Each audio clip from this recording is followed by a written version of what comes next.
Alright guys, we're back again. We've made a few things of progress here. First thing we'll start off with is, here's I guess Mill's house. I think he was starting on that big thing over there. There's Damien's windmill. I guess that's not actually a windmill, but tower over there. I think he's got more stuff on the go. I'll look at that later, maybe another video. The main thing we have is this right here. We have a farm. We got 4 of those, and what this mainly is here is an iron farm. So, with the iron farm, kicks out this stuff here. What happens is we have a zombie stuck in the middle there. Can't go anywhere, name tag, so he doesn't despawn. A bunch of villagers inside here. They will get scared by the zombie. Similar concept as our last one. Get scared by the zombie, and they'll spit out an iron golem right here, because these are the only spawnable blocks that we have. There's one. Bang. And he will get, unfortunately, funneled into this little lava block here, and he'll stare at me looking for help, and it feels bad. But after a while he dies, iron spits out there, bang. It's incredibly efficient. As long as you're on and in the area, you'll generate at least a couple stacks an hour, I would like to say. This is our bone meal generator. With these guys here in these farms, what happens is they'll go around and they'll just farm like a job, and what they do is they try and throw stuff to this villager who's stuck, but he has a hopper in front of him, as you can see there, and this villager will throw food to this villager, but it'll get sucked in by the hopper before anything happens, and bam, we've got potatoes, we've got carrots, I think the other one is melons? Oh no, maybe it's just the 3. Carrots, potatoes. Anyway, whenever we get seeds and other random crap we don't need, we just toss it in there. Makes bone meal. Very efficient, good to go. Just an old garbage chute. All of these types of blocks here are non-spawnable blocks, which is why, you'll note all there, same with fence. That's the only reason the iron golems can spawn over there, is because all of these in around here are non-spawnable blocks. Monsters cannot spawn on them, and especially not golems. So with that being the only spot they can spawn, they get funneled into there and die, and it's perfect. I don't know if I showed you this last time, but yeah, I'm pretty sure I showed you that. Glassed off and made a nice pond with a bunch of fish in it. Down here is the thing that Mill's been working on. You can see him back there screwing around. So these guys are our vendors. They all sell things, give us emeralds, emerald cash. Paper's the main thing we can get for free that gives us emeralds. And these guys all have jobs and all have vendors, so we can essentially just play the market. He's been working on this for quite some time. This way here, this little railroad system here, sorry.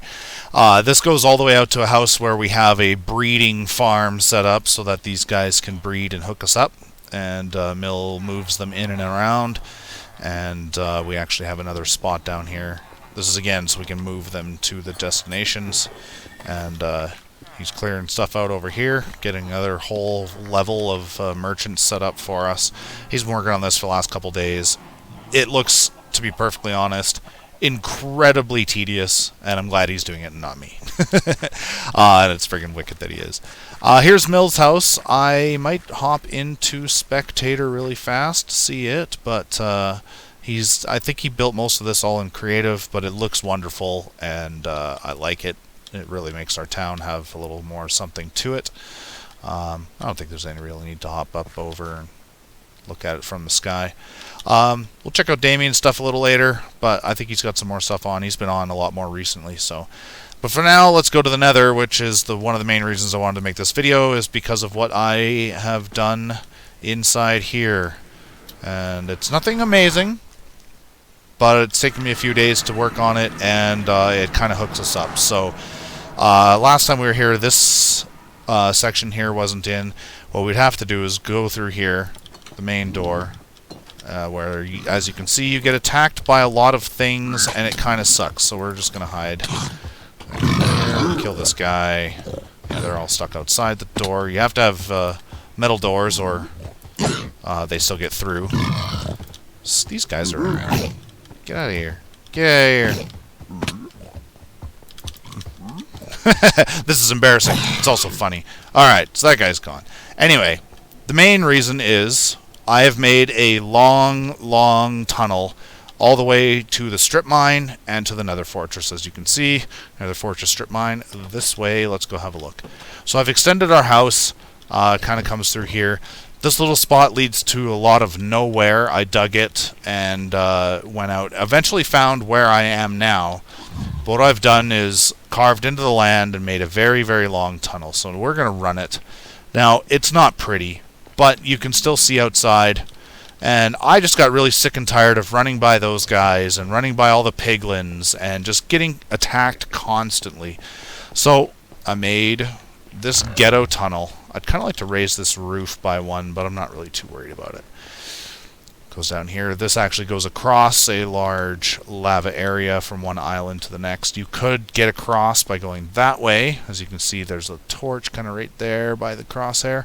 There's a little land bridge you could get across that way and kind of come up over this way, but I instead decided to wall all this in. This is ghast proof, and piglins and the big stupid boars, those guys don't seem to spawn in here once you've got all the light. They do a little later once we hit some of our main destination, but this goes all the way through. Here I originally started building this from the strip mine at the other end of this tunnel, and I had a lot of basalt, so I built the whole thing that way, and I came back for all the glass. So from here on, it's basically all basalt. Back there was all, it kind of came out of the light world, so I wanted it to be represented by the stone. Now, if you come up here, there's the Nether Fortress. I discovered this a little while back, but this tunnel ends up taking us all the way there. It's fairly long. There's ghasts. They don't see you here, and they don't shoot you. Oh, here's an asshole. Let's kill him. He sucks.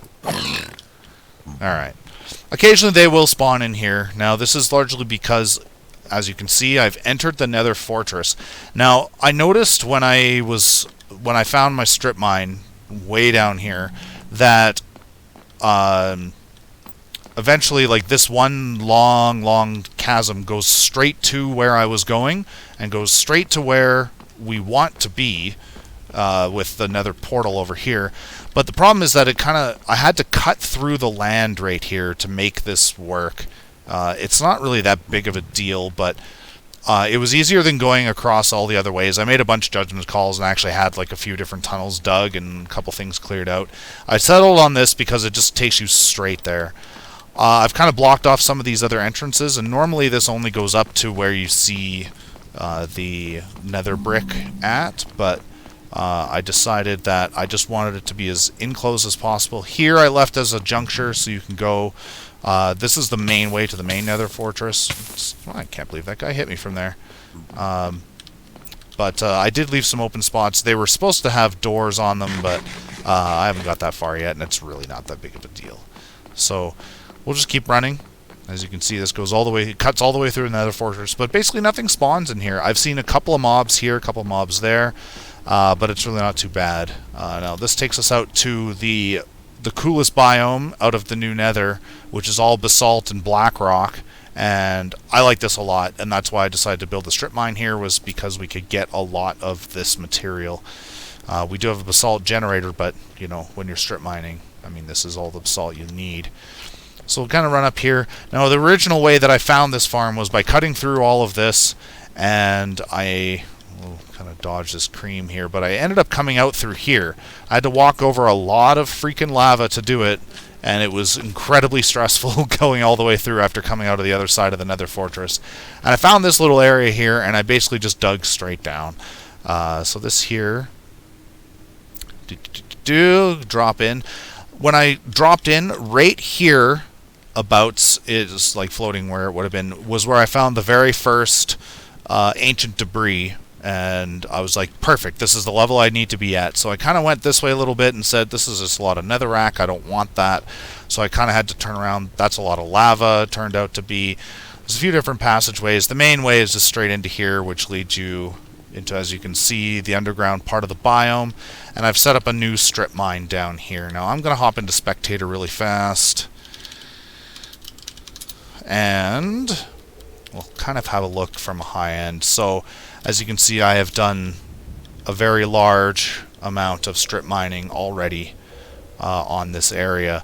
I've found enough of the netherite scraps, ancient debris as it were, to hook myself up with this is netherite, and then these two pieces as netherite. We need to get mending so bad. As you can see, I'm starting to lose out, and I really don't want to repair my gear with the rare netherite, but we're working on it, and again, work in progress. I kind of have a back spot here, which I'll probably end up branching out a little more. I just noticed, because going into spectator a couple of times to do this, I noticed that this kind of leads into a lot of different lava areas, and I didn't want to go too far. Because you can see it's just all lava in here, and I figured this was a pretty good spot to stop for now. I've gone this far. There's one thing about the Nether is that it just happens to have these random 1 cube blocks of lava, and they're just terrible when you're trying to strip mine like this. You get stuff like that, and it's just the worst. But this is what I've been working on. As you can see, quite a bit of a strip mine. We've got a lot set up now. I'll kind of go back up here and I'll give you sort of an overview. This was built across the way very slowly all the way up so I could make it into the Nether Fortress. So I've taken the Nether Fortress and I've built one big long railway passage in between it. Rails are eventually something I'd like to get in here, but I don't think they're necessary as of right now. Flying through here again, you can see I've kind of taken this part of the Nether Fortress over as my own. This comes up here, and this was my long passageway project. That's where it transitions to stone and comes back. Now that last passageway kind of leads back.